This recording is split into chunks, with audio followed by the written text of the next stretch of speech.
Hey, I'm Michelle with Flow into Grace. If you're curious about the incredible power of healing that you have right there within you, I have an amazing true story to share with you. I will preface that this is not a substitute for medical advice. However, I highly encourage you to see how this story can help you along your own journey of healing. No matter what you're healing from, you have more power within you than you might even realize. So this story started several years ago when I was just starting to teach yoga and also training to become a yoga therapist. And at the time I had taken on some temp jobs to help me supplement my income. So at one of those temp assignments, I was sitting in a lobby reception area at a desk, and little did I know that the drawer in the desk, there was something wrong with the drawer, but people had forgotten to tell me at the office. So I was sitting there filing away some documents, close the drawer, somebody walks in and asks for the manager. And I said, sure, hang on, let me get her for you. And I got up, unbeknownst to me, the drawer had opened again and smacked right into the drawer, fell flat on the marble floor with my wrist, and it instantly turned black and blue. I couldn't even move it. It was so painful.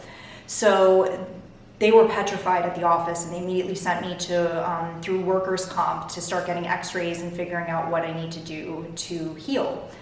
And thankfully the x-rays showed no breaks or anything. However, there was tremendous pain and my wrist was immovable. So they immediately put me into physical therapy. In the physical therapy, they started with weight training, like really just with weights and all of this, and I noticed it was making my wrist feel worse. And something in my gut and with the yoga therapy training that I was taking, I just kept feeling like I need to be stretching this, I need to be doing something more gentle, but I was too afraid to speak up at the point. So a little moral right here is, yes, seek medical advice, but also listen to your body, listen to your intuition, and don't be afraid to ask questions and stand up for yourself when you are going through something. So I took the physical therapy on and I noticed it continued to get worse.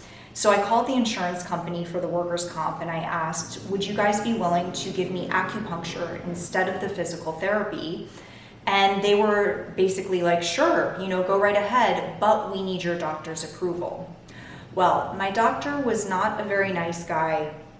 I don't know what he was going through, but he was not very nice. And I had asked him for the acupuncture and he basically laughed and said, acupuncture is bullshit. You are either finishing your physical therapy, or if you want out, if something happens to you down the road, we're not liable for it. You pay out of your pocket. So out of fear, I continued the physical therapy, and it got worse and progressively worse. So within about 2 months, the pain was so sharp, it had gone all the way up my arm, all the way into my shoulder, and basically rendering my whole arm immovable almost. I mean, I couldn't drive a car with both my hands. I had to one hand drive my car. So, and I was teaching yoga. I could not teach many of the postures. So I was, I couldn't demonstrate any of them, but I could teach them. So basically, the doctor was seeing my worsening condition and said, you have to get an MRI. This is not looking good. I'm thinking we might need to take you into surgery. And I'm thinking, crap, surgery? Surgery for me is my last resort. I believe it is necessary in some cases, but I will do everything to heal something naturally before I venture into surgery. So basically I went in for the MRI. I had it scheduled on a Tuesday morning. And I'd like to say that between my students, between my friends and my neighbors, they were all seeing me. I had a wrist splint on. I had KT tape all the way up my forearm. And they would always ask me, how are you doing, Michelle? And I would always say, I'm in pain, but I'm getting better. In my mind, I thought I was being positive because I was like, but I'm getting better. But guess what? I was prefacing that by saying I'm in pain. So guess what I was feeling? Pain. I also wasn't too thrilled about the doctor. So yes, I was thinking negative thoughts about him. And so my thoughts were inflamed and my words were inflamed. And guess what? I was feeling inflammation and pain. So at the time, my boyfriend gave me this book, E Squared by Pam Grout. So it's basically a book of 9 real-life experiments that you can practice to show you how your thoughts become your reality. So one of the examples that she gives is, do you know how when you go car shopping that all of a sudden you see this car everywhere? So what she's pointing out is that it's not that all of a sudden it's there. The car was always there. It's just that you shifted your focus and your attention to that particular car because now you're shopping for it and now all of a sudden you're seeing it everywhere. So she gives you this experiment, and it's a rather simple experiment. She says, put it out in the universe that in the next 24 hours, you will see a beige car, as an example. And I thought about it and I was like, beige is kind of too easy. I do see quite a few beige cars around on the road as it is. And I was like, you know what? I'm gonna test the universe. I am going to put it out that I will see an orange car in the next 24 hours. And I put that out there on the morning that I was driving to get my MRI. On the way to the MRI, which was less than a 20-minute drive, I lost count of the orange cars after 23 of them, okay? So I was like, okay, universe, I think there's something to this. And I was really thinking a lot about my thoughts and my words around, the 2 months that had built up to this severe pain. And I thought, okay, how can I shift? How can I shift this? How can I put out to the universe that I am healed? I can change my thoughts and I can change my words. So I go in for this MRI. The technician pulls me out after, and he says, I'm not allowed to give you an official diagnosis, but I really do want to say, I'm looking at your MRI and your wrist is filled with a lot of fluid, and these cases pretty much go to surgery. Like, I'm really sorry to tell you, but you'll get to sit down with your doctor and talk about your options. So I was like, okay, I'm not going to let this diagnosis, quote unquote, deter me. And I went home that day and I decided to completely speak and think positively about my wrist and about it being healed. And yes, I still felt quite a bit of pain. So the first 3 days were completely fake. And I like to use the saying, fake it till you make it. There is really something to it. Like if you're feeling unhappy about something and you just kind of, put a smile on your face, after a time, if you keep that smile there, you're actually going to start to feel better. Like your body is telling your brain like, hey, I'm smiling, I'm happy. There is science to this. So I decided to basically take this whole, fake it till you make it. And every day I literally was like stroking my wrist like this with love. And every day I would even kiss it. I'd be like, thank you so much for being healed. Thank you for your healing. I am healed. I am healed. Thank you for being so strong. Thank you for my healing. And I spoke that every single day as much as I could. And like I said, the first 3 days it was completely fake because I was legitimately feeling pain.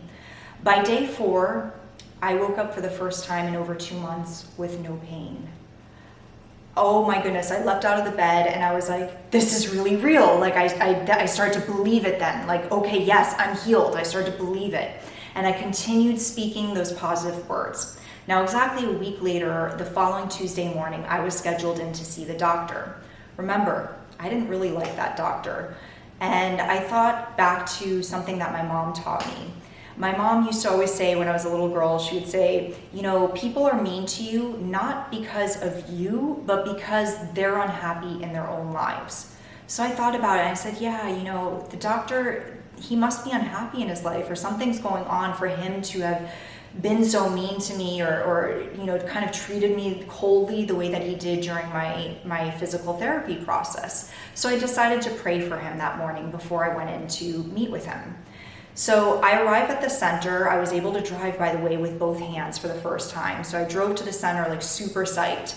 And before I went into the center, I said, it doesn't matter to me what the doctor gives me as the official diagnosis. I know that I am healed. So even if he tells me I need surgery, I know I am healed. So I walk in and it turns out that day, I don't know what happened, but the center tells me, oh, the doctor is out today, but we have another doctor that's going to fill in and give you your MRI results. And I was like, okay, great. I went to go sit down with him and he opens up my folder and looks at the MRI, which a week ago had fluids in the wrist, and I had seen it. The technician had actually kind of had me come around and look at the screen. I'd seen, he pointed out where the fluids were. So this doctor, a week later, opens the test results, and he looks at them, he looks at me, and he goes, "Your MRI is clear, your wrist is fine, you're free to go." Puts away the folder. Now, don't ask me how I went from an MRI that clearly had fluids in my wrist to a doctor telling me that my MRI is clear and I'm fine and I'm free to go. There is something in the power of healing. Your thoughts and your words are everything. So I highly encourage you, think about if you're going through some sort of physical pain, physical aches, or illness or injury or whatever it is that is ailing you, consider first, what have your thoughts been around it, and what have your words been around it? And remember, your thoughts, like Pam Grout shows, your thoughts become things. It becomes your reality. So, and you may need to fake it till you make it. I'm not telling you it's going to take 3 days. There's, I don't know what that time frame is, but be stubborn about it. Speak healing into your life. Think healing into your life. There is something so incredibly empowering about this. And within weeks, for the first time in my life, I was doing wrist and arm balances in yoga that I had never before done, and I didn't even think was possible for me. So anything is possible, and healing is possible for you. Be stubborn about it. Your thoughts and your words will create your reality. So please, in the comments below, share what you are healing. Speak words of healing and positivity. I would love to hear what you are healing, how you are healed. And I look forward to reading those comments and seeing you soon. Take care.